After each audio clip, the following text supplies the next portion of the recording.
Plantar mash. So grab yourself a mobility ball, a nice tough one. We don't want a tennis ball, it's a little bit too soft. But what we're going to do, grab the ball on the floor and we're going to get into our plantar tissue. That is all the tissue on the bottom of our foot. Can be quite stiff and gnarly, so embrace this kind of suckiness that you're going to feel. Exactly what Kenny's feeling there, but like try not to just go all willy-nilly with the ball. Start on the outside and put some pressure down and roll onto the inside. Work your way down, centimeter, outside to inside. If you do find a pretty tender spot, hang out a little bit longer. But we basically want to work all the way from underneath our toes up to the heel. Don't go on the bone, especially the heel bone, that's just too nasty. But just work out and mash out all that tight tissue in the foot, spending a couple of minutes on each side. Before you go to the next foot, just have a walk around and notice the difference between the one you've just done before the next one. You'll really start to see that difference in what we want to get out of this, okay? Toe taps and toe lifts. Now this is quite a tricky one. Me and Kane aren't very good at this, so we're going to show you the real regression, the real beginner start for this. So what we're ideally trying to do is get that big toe moving by itself. Now, I would love to show you that I could do it, but at my stage I can't quite yet. So I'm going to put my hand over my other 4 toes and then lift up. You'll notice with some people the big toe wants to push in. Very unfortunately normal. We want to try and keep it as straight as possible. Now take your time with this because the brain's going to think, what the hell are you doing? But once we've done 25 going up, we're going to then cover the big toe and then lift up the other 4 toes. Again, you'll start to feel some muscles in the shin, calves around that ankle start to work and think, what the hell is this? Because it's the first time they've been used forever. Once we've done that, we're then going to lift up all the toes. I'm going to hold my other 4 toes and then tap the big toe down. How's that one? Not good. 25 of them. And then opposite, hold the big toe up, tap the other 4 down. Okay, so 25 each way. But like I said, the eventual goal is to take the hands away and do it with only the toes working. A lot of muscle-mind connection there, so if you feel like nothing's moving, it's okay. Patience, take your time with it. It will eventually get there with practice. All right, so give that one a go. Toe abductions. So we're trying to build the muscle on the inside of our foot, which is going to control the inwards and outwards of the big toe. So standing feet pretty much next to each other, just a little bit of a gap. And ideally those big toes are going to start straight, but for most people we've kind of got that bunion coming on, so they're going to be a little bit angled, which is cool, but it's actually going to help us clap them together to get that abduction. So you want to try and touch the big toes together, relax. Touch together, relax. Okay, doesn't look like you're doing much, but just bringing those toes together is really going to work that inside muscle and going to start to feel a good burn through the inside of that foot, up the little bit of a shin, and build some strength through those toes. Tip raises. So we're working on big muscle on the front of the shin there that doesn't get a lot of love and is very important for all kind of ankle stability, knee support, and knee strength. So we want to make sure the front of the shins are really nice and strong to withstand a lot of load. So from here, butt against the wall, heels about a foot away from the wall, and all we're going to do, pretty straightforward, just going to lift your toes as high as possible. You're going to feel that outside shin start to work, and we also want to feel that inside quad, the VMO, work at the same time. So lifting up, second or 2 pause, control down slowly, make sure big toe goes all the way back down and up. If you've never really done any of these before, they're going to start burning quite quickly, and we're going to get a lot of load in there just to build up that capacity, that resilience of the shins. All right, so hit the prescribed reps, really start to feel it through here. So walk series, part 2. First one, going laterally, so to the side, up on his tippy toes. So working just a different plane of motion. 2 meters out, 2 meters back. This time on the heel. Again, going laterally, all the way out, all the way back.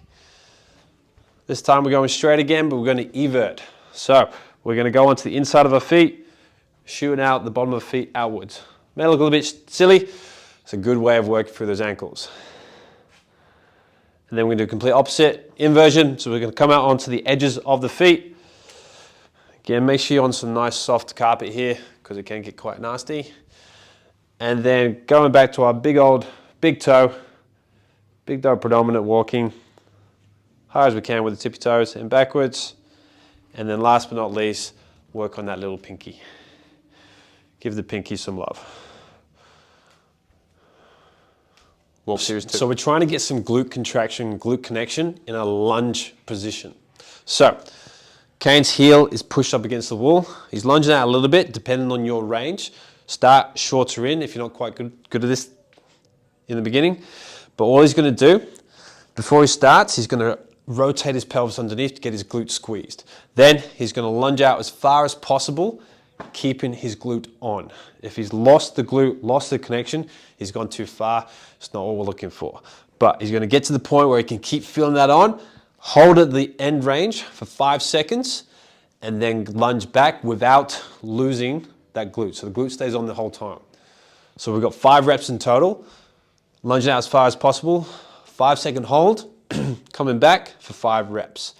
It's really tough, really challenging, and fatiguing through the glutes. So take your time with this one.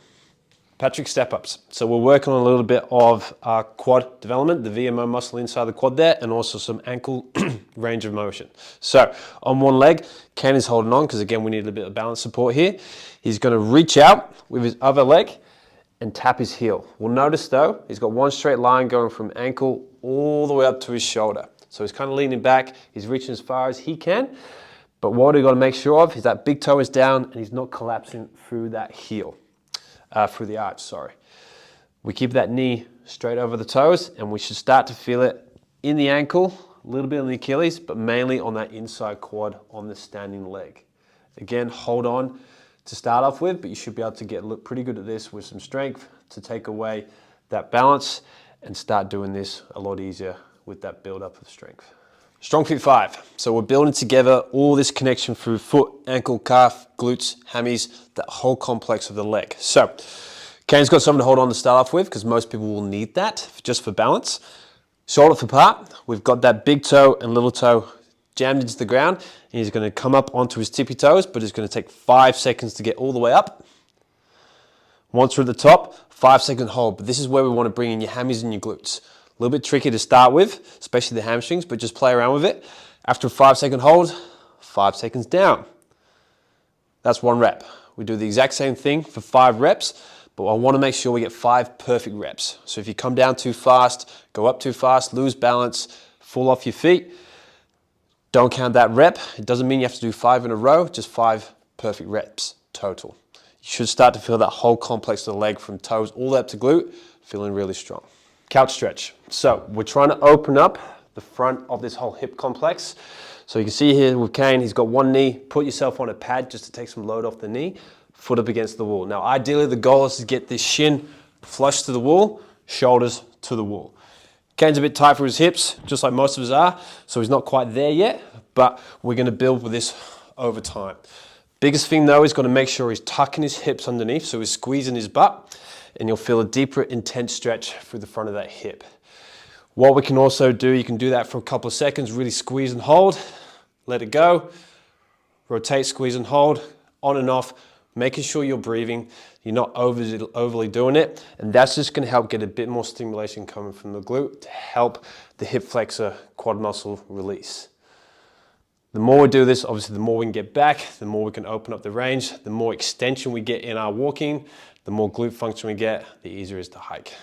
Neck plank. So we're going to improve our posture, especially up through our neck, get us away from this head poking forward. So up against the wall, starting with feet about a foot away from the wall, butt against the wall, shoulders and head.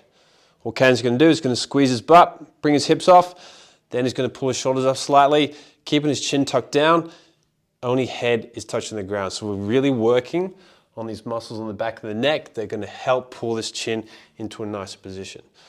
The longer you stay here, the more fatigue it's going to get, so don't get to that point. But the longer we can actually get here over time, the more strength we're going to build in that to build that overall posture. Okay? Anterior shoulder mash. So once again, with your mobility ball, get into the front of the shoulders. We're going anywhere from pec to delt to bicep, finding all those crappy spots and working it out. Now we can go in internal rotation, external rotation. We can grab arm behind the back, really work out all those crappy spots wherever you can find them. So fish around, take your time with it. Again, as always, breathe, relax, hold a conversation if you can. Don't push too much pain. Enjoy.